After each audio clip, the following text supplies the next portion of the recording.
Yang pertama saya cerita dulu genesa pembentukan Danau Toba dan Samosir. Jadi kalau kita lihat dulu Pulau Samosir itu tidak ada. Jadi terjadi letusan super vulkano 3 kali letusan.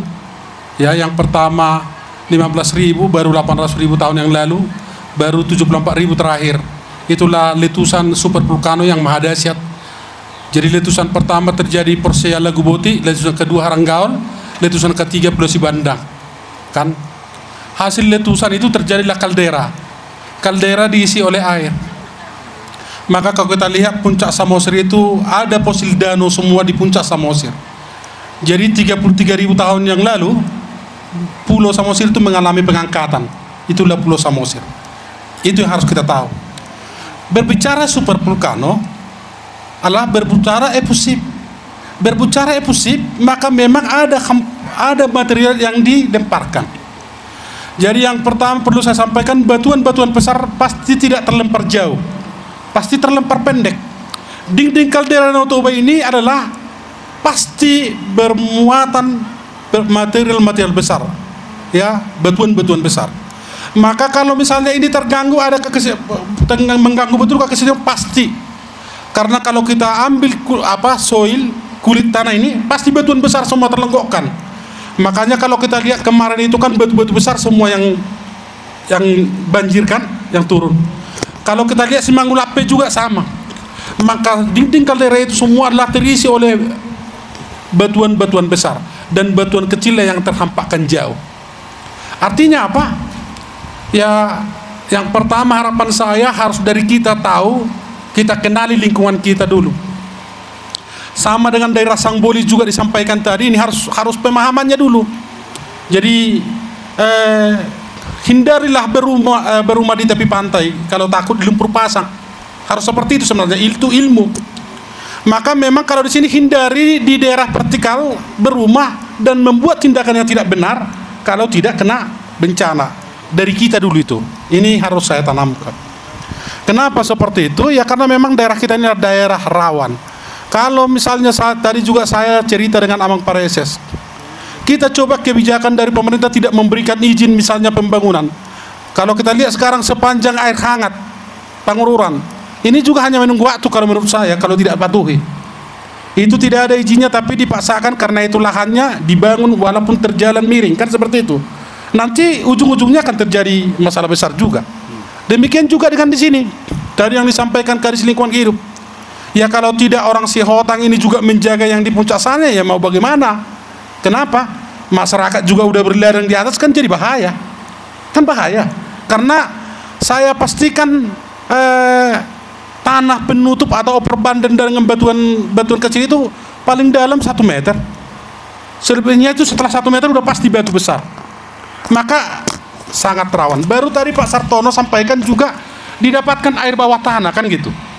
Pancuran air bawah tanah, ya pasti karena air meresap masuk ke rongga-rongga batu, karena dia rongga-rongga batu di bawah, ya. Jadi kalau kita lihat siklus hidrogeologi, maka kalau dia tanahnya agak lebih di atas, maka tanahnya akan mengalir di permukaan.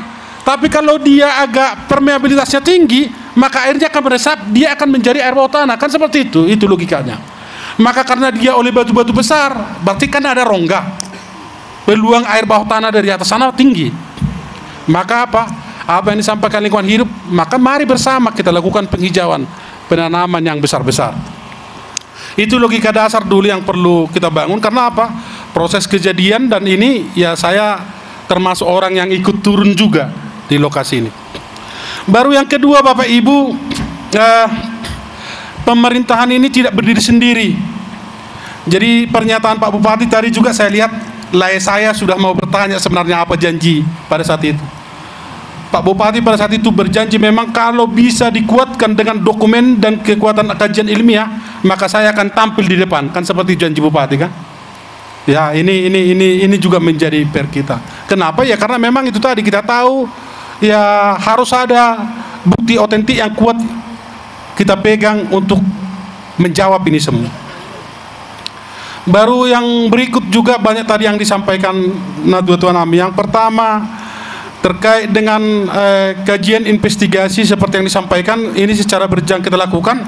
walaupun secara resmi belum dikirimkan, tetapi kajian investigasi ini kita sudah bertemu dengan dari Kementerian Lingkungan Hidup yang turun ke lapangan, dan nanti kita lihat hasil kajiannya, kan kalau sudah dikirimkan akan kita publikasi juga seperti itu. Baru pembanding dari kita adalah kajian yang diberikan oleh masyarakat setempat seperti yang disampaikan Pak Le Sartono tadi, itu kajiannya. Tetapi setelah kita lihat juga analisis-analisis, memang kita harus, yang pertama, walaupun orang lain tidak membantu kita, mari kita bantu diri kita. Kalau kita lihat topografi Samosir ini, kenapa saya bilang seperti itu?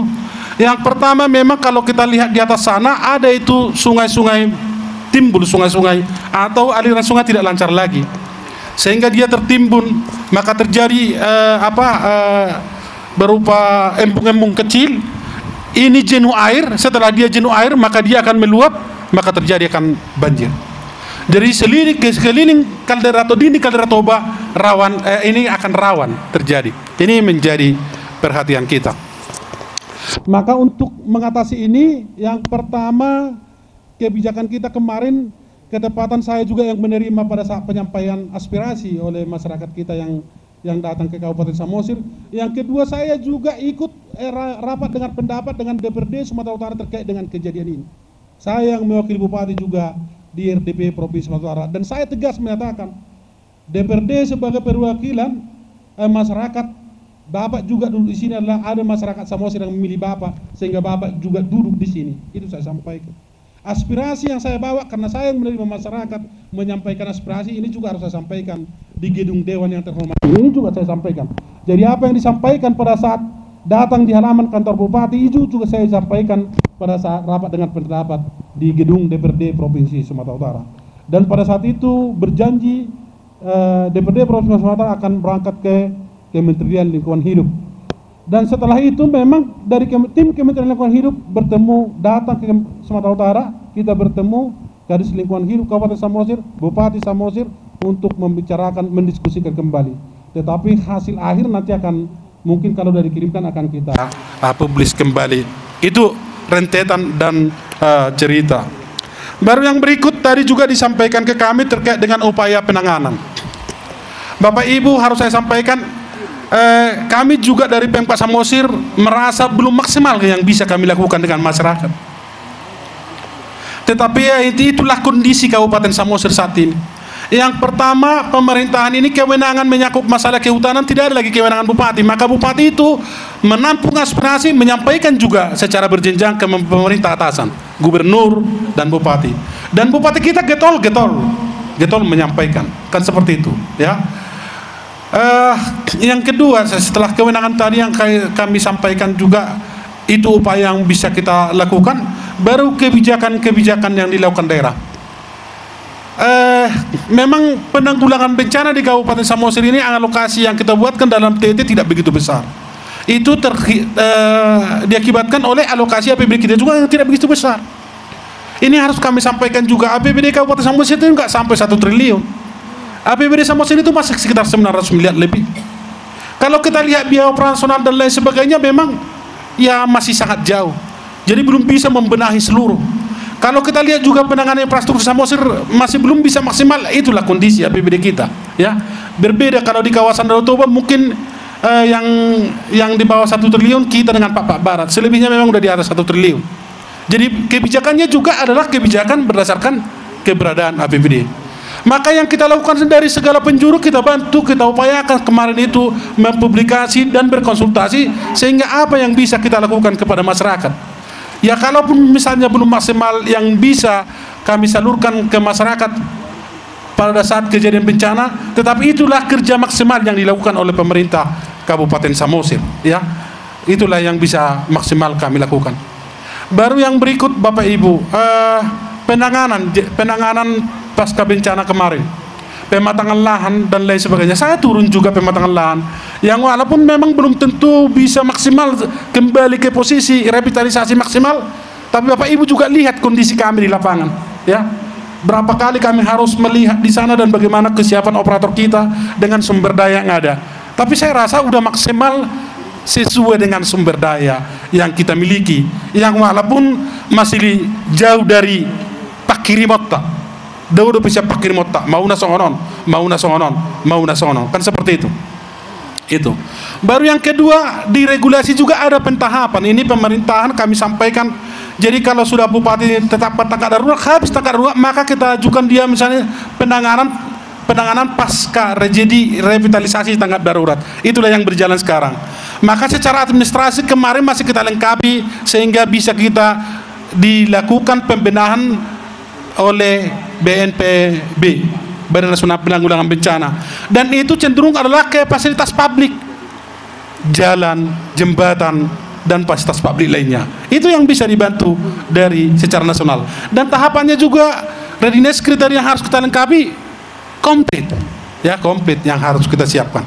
Jadi upaya yang kita lakukan seperti itu adanya dengan pemerintah atasan. Jadi kembali walaupun belum bisa maksimal, tetapi ada juga memang yang sudah langsung.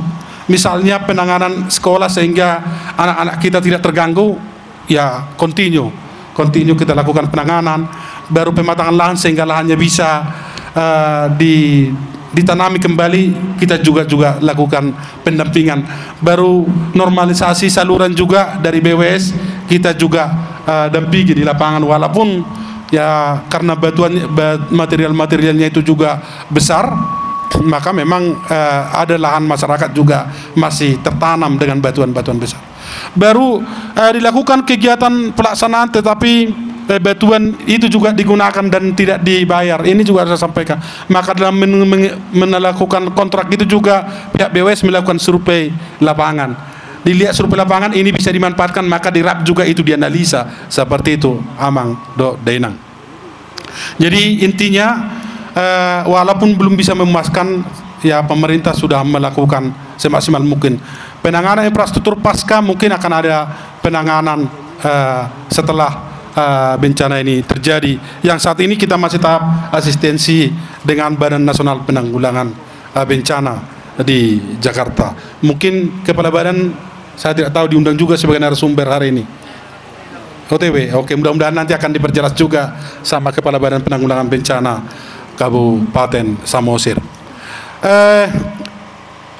Bapak Ibu, terkait dengan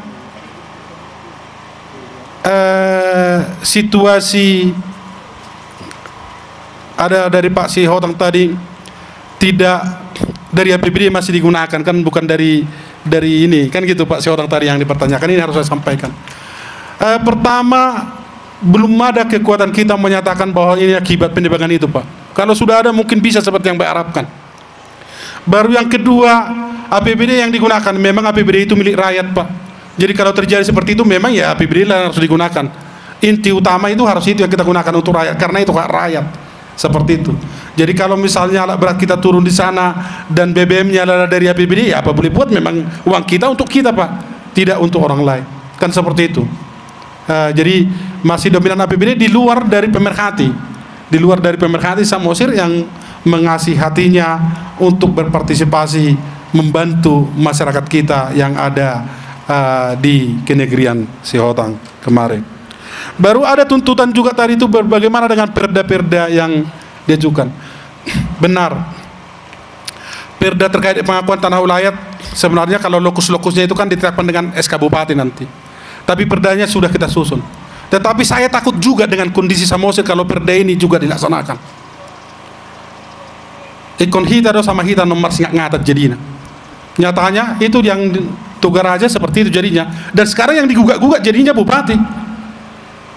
Maka kembali harapan saya sebelum itu diperdakan nanti final, harapan saya uji publiknya juga jelas, dan ya itu tadi jangan alanya Samosir aku bereng saya nama menonjol diri do perpro gitu. Nah saupung PG bisa ngonido. Ya, yang semarga aja opung Martin Dodono aja udah mersi. Ya itu kenyataan. Jadi yang di Tokaraja itu SK Bupati sekarang dipermasalahkan, yang walaupun di SK Bupati itu merujuk kepada peraturan perundang-undangan yang berlaku. Itu bunyinya. Tetapi karena tidak ada kesepahaman antara satu peparan, ya itu yang muncul di Samosir. Jangankan di sini, di kampung saya juga ke arah Sijambur, Ronggurin Huta juga seperti itu sekarang masalah tanah wilayah. Ya, ini harus matang kita pikirkan. Jangan kita buat suatu aturan rupanya terjadi bencana di akar rumput. di masyarakat kita, maka harus ada kajian, termasuk juga nanti di Sihotang ini harus ada kajian detail, sehingga ini bisa kita buat menjadi hutan ulayat Sihotang misalnya seperti itu. Dan harus jelas juga bagaimana pemanfaatan, pengelolaan dan lain sebagainya. Kalau tidak jelas ya bisa aturan bisa menjadi masalah di kemudian hari. Baru yang kedua terkait dengan perlindungan petani, ini juga harus kita sampaikan. Iya, kita juga udah inisiasi sekarang menusun kemarin ke Dinas Ketahanan biar disusun naskah akademis terkait dengan. Tapi terus terang harapan saya kalau APBD tidak sanggup, petani juga harus mau membayar iuran kok. Ya jangan nanti misalnya kita buat asuransinya, tetapi membayar iuran asuransi juga tidak mau, ini kan jadi masalah. Kan seperti itu. Jadi ada hak, ada kewajiban juga yang harus kita tanamkan. Mudah-mudahan kalau misalnya ini kita inisiasi Perda Perlindungan Petani, ya iuran atas ini asuransinya juga ya kita harus, jadi ada konsekuensi. Ini nanti akan kita coba uji publik juga, kan seperti itu ya. Dan Bapak Ibu juga pahamilah, walaupun APBD kita kecil, tapi kalau bersama kita memanfaatkan yang kecil ini, yang mudah-mudahan bermanfaat ke yang skala prioritas. Tetapi harus saya sampaikan, APBD Samosir itu tidak sama dengan kabupaten lain. Kita masih jauh tertinggal dari daerah-daerah lain, ya Bapak Ibu. Itu kondisi kita sekarang, ini harus kami sampaikan juga, ya. Semangat bisa, tapi kita dorong dulu utama partisipasi kita di depan, sehingga kita semakin menguatkan kondisi kabupaten kita ini. Itulah yang bisa kami sampaikan. Dan kalaupun nanti pada saat pembahasan ini ada beberapa rekomendasi, tadi malam Pak Bupati sampaikan ke saya, yang bisa kita inisiasi, yang kita lakukan selaku penyelenggara pemerintahan akan kita maksimalkan. Itu yang disampaikan Pak Bupati. Jadi salam dari Pak Bupati ke natutuaku yang ada di Kedegran Sihotang, dan karena ada kesibukan beliau, kami diutus untuk mewakili beliau hari ini. Demikian mungkin tambahan yang bisa kami sampaikan. Dan kami ulangi juga, kalau nanti ada bukti otentik juga bahwasanya pihak yang menurut kita itu yang pelakunya terjadi bencana longsor ini, Pak Bupati masih tetap dengan komitmennya pada saat menerima demonstrasi kemarin. Dia siap di depan kalau itu sudah dikuatkan dengan bukti dan dokumen yang kuat untuk memperjuangkan. Demikian, terima kasih. Horas. Terima kasih.